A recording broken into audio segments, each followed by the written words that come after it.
Loan యాప్స్లో రుణాలు తీసుకుంటున్నారా? అయితే తస్మాత్ జాగ్రత్త.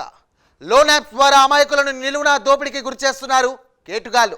మీరు తీసుకున్న లోన్ డబ్బులు తిరిగి చెల్లించినా కానీ మిమ్మల్ని వారు వదలరు. మీ కుటుంబ సభ్యుల ఫోటోలను మార్ఫింగ్ చేసి సోషల్ మీడియాలో షేర్ చేస్తారు. మీ బంధువులకు ఫోన్లు చేసి మిమ్మల్ని మానసికంగా హింసిస్తారు. వారు అడిగినంత డబ్బు, అడిగినవన్నీ ఎన్నిసార్లు ముట్టు చెప్పుకోవాల్సిందే, లేదంటే వారు పెట్టే హింసను భరించలేక ఆత్మహత్యలు చేసుకోవాల్సిందే. ఇప్పటికే లోన్ యాప్స్ బారిన పడి తెలుగు రాష్ట్రాల్లో చాలామంది తమ ప్రాణాలను తీసుకున్నారు.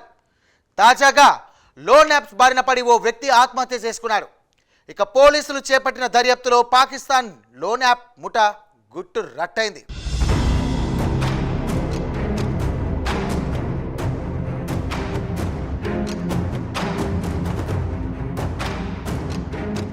లోన్ యాప్ ఆగడాలు రోజు రోజుకు మితిమీరుతున్నాయి.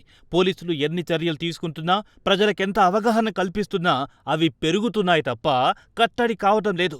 అవసరం కోసం ఎవరైనా లోన్ యాప్స్ను ఆశ్రయిస్తే తర్వాత అవి వారి పాలిట యమపాశాలవుతున్నాయి. డబ్బు చెల్లిస్తున్నా సరే బంధువులు, తెలిసిన వారికి కాల్ చేయడం, మార్ఫింగ్ ఫోటోలు పంపి పరువు బజారు కీడ్చి ఆఖరికి ఆత్మహత్య శరణ్యం అనుకునే పరిస్థితికి తీసుకొస్తున్నారు ఆ మోసగాళ్లు. లోన్ యాప్స్ ఆగడాలు భరించలేక ఆత్మహత్య చేసుకున్న వారు ఎందరో ఉన్నారు. కొన్ని రోజుల క్రితం లోన్ యాప్ వేధింపులు భరించలేక నరేంద్ర అనే వ్యక్తి ఆత్మహత్య చేసుకోవడం సంచలనంగా మారింది. లోన్ యాప్లో రుణం తీసుకున్న నరేంద్ర ఆ డబ్బులు తిరిగి చెల్లించిన సైబర్ నేరగాళ్లు అతన్ని వదలలేదు.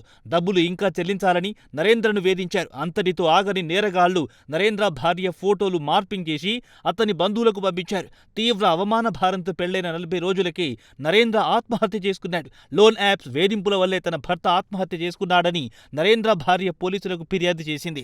ఆమె ఇచ్చిన ఫిర్యాదుపై పోలీసులు కేసు నమోదు చేసి దర్యాప్తు చేయగా అతిపెద్ద లోన్ యాప్ స్కామ్ బట్టబయలయ్యింది. టోటలీ ఈ లోన్ యాప్ ఫ్రాడ్ లో 1500 మంది మోసపోయారు అని కంప్లైంట్ ఇచ్చారు 1930 పోర్టల్.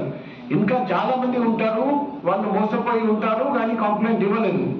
సో మనకు అర్థమవుతుంది మన దేశంలో ఈ ఒకే ఇన్స్టంట్ లోన్ యాప్ ద్వారా ఎంతమంది మోసపోయారని మనకు అర్థమవుతుంది. అందులో ఎంతమంది ఆత్మహత్య చేసుకొని ఉంటారు, లేకపోతే ఆత్మహత్యం చేసుకొని ఉంటారు, అది మనకు తెలియదు. మేము దర్యాప్తు చేస్తున్నాం. ఈ రాష్ట్రం అంతటా, దేశం అంతటా ఈ లోన్ యాప్ ఫ్రాడ్ చేసి అమౌంట్స్ ఆ చైనీస్ ఇద్దరికి పంపించారు. అప్పుడు అతను బాగా కమిషన్ పొందారు. బాధితుడి వాట్సాప్కు వచ్చిన బెదిరింపులు పరిశీలించిన పోలీసులు అది పాకిస్తాన్ ఐపీ అడ్రస్ నుంచి వచ్చినట్టు గుర్తించారు. లావాదేవీలు అస్సాం, గుజరాత్ రాష్ట్రాలకు చెందిన బ్యాంక్ ఖాతాల ద్వారా జరిగాయని నిర్ధారించారు. దీంతో పోలీస్ బృందాలను ఇతర రాష్ట్రాలకు పంపించి ఆయా బ్యాంక్ ఖాతాలు తెరిచిన 6గురిని అదుపులో తీసుకున్నారు.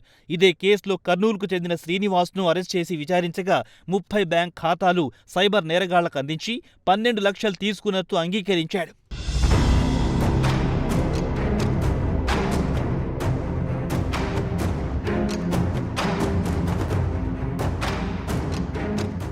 దర్యాప్తులో భాగంగా ఏలూరుకు చెందిన అంజనీదేవిని అదుపులో తీసుకుని ప్రశ్నించారు పోలీసులు. ఈ కేసులో సాంబశివరావును ప్రధాన నిందితుడిగా గుర్తించారు. అతనికి టెలిగ్రామ్ యాప్ ద్వారా లోన్ యాప్ మోసాలకు పాల్పడుతున్న చైనాకు చెందిన హంట్, ఆండీ పరిచయమయ్యారు. వారికి బ్యాంక్ ఖాతాను ఇస్తే వాటిలో జరిగే లావాదేవీలను బట్టి కోటికి 1,60,000 కమిషన్ ఇస్తామని ఆశ చూపారు. దీంతో సాంబశివరావు తన స్నేహితులైన సందీప్, దిలీప్, జీవన్ సాయి, సాయి కృష్ణ, ఆదర్శ్, శ్రీనివాస్, భరత్ ద్వారా అమాయకుల నుంచి 132 బ్యాంక్ ఖాతాలు తెరిపించారు. వాటిని చైనాకు చెందిన సైబర్ నేరగాళ్లు హంట్, ఆండీలకు ఇచ్చారు.